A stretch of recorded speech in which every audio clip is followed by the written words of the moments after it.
Salut tout le monde. Alors, on me demande parfois si j'ai des astuces pour payer l'avion moins cher et on m'a souvent demandé si c'était vrai cette histoire de prendre son billet d'avion le mardi à 3h, 4h du matin.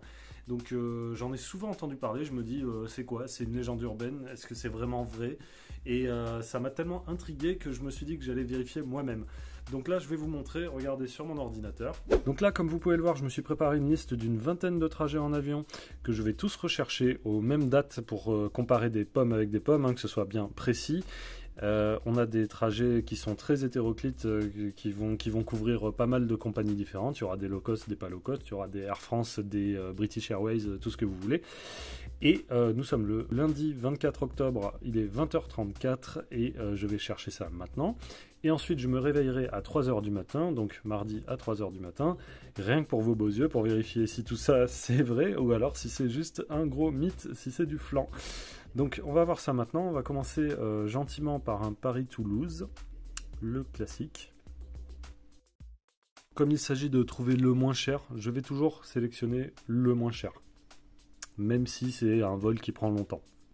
Donc là vous voyez que pour le Paris-Toulouse, le moins cher c'est celui-là à 61 €.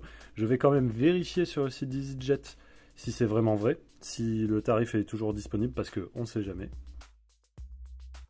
Voilà, alors effectivement, 34,05 € plus 26 € le retour. Alors évidemment, je ne prends aucune option, rien du tout, aucun bagage supplémentaire, je prends vraiment le billet le plus standard qu'on me propose. Et donc voilà, donc vous voyez, je peux pas aller plus loin, bon bah forcément je vais pas non plus acheter le billet d'avion, mais là je le trouve à 60,05 €, alors qu'il était à 61 € ici, bon, on s'en fiche, moi ce que je note c'est le prix sur le site de la compagnie. Petite parenthèse, si je le fais maintenant et que je recompare à 3h du matin cette nuit, c'est pour qu'il y ait le laps de temps le plus petit possible entre les deux points de comparaison, pour éviter qu'il y ait des sièges qui soient pris entre temps et trop de mouvements entre temps. Donc là, 60,05 €,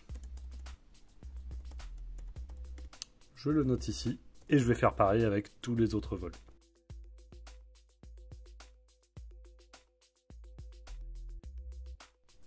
Ok, voilà, j'ai fini ma liste, c'était assez long à faire, je vous le cache pas.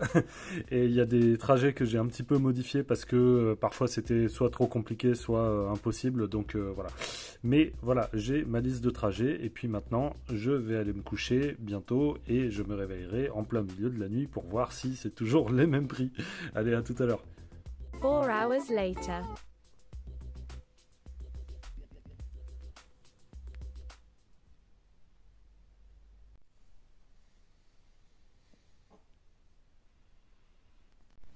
Bon ben, résultat des courses, ça marche pas du tout. Les prix sont les mêmes ou alors c'est plus cher. Donc ben, je me suis levé en plein milieu de la nuit pour rien. Ok, alors on est une semaine plus tard, dimanche soir, je vais essayer de refaire un test en prenant ces vols-là et en regardant les prix de nouveau un mardi soir avant de me coucher parce qu'on m'a dit que ça marchait comme ça, donc je vais vérifier. Ok, donc le résultat, je constate des billets d'avion en moyenne 7% moins chers le mardi soir à 23 h plutôt que le dimanche soir, ce qui fait quand même une belle différence par rapport aux 6% plus cher de si vous vous levez en pleine nuit du lundi au mardi. Donc ça sert vraiment à rien de vous lever en pleine nuit. Et voilà, si vous voulez tous les détails, ils sont dans l'article que je suis en train de filmer, qui est disponible sur le blog. Je vous laisse le lien dans la description. Je vous laisse également le lien vers Skyscanner dans la description, qui est un comparateur de vol que je vous conseille, qui est très efficace. N'hésitez pas à mettre un pouce bleu sur cette vidéo si ça vous a plu, à vous abonner. N'hésitez pas non plus à me donner votre retour d'expérience dans les commentaires ci-dessous. Si vous avez constaté la même chose ou quelque chose de différent, partagez votre avis, ça sera toujours utile. Et moi je vous laisse, allez salut!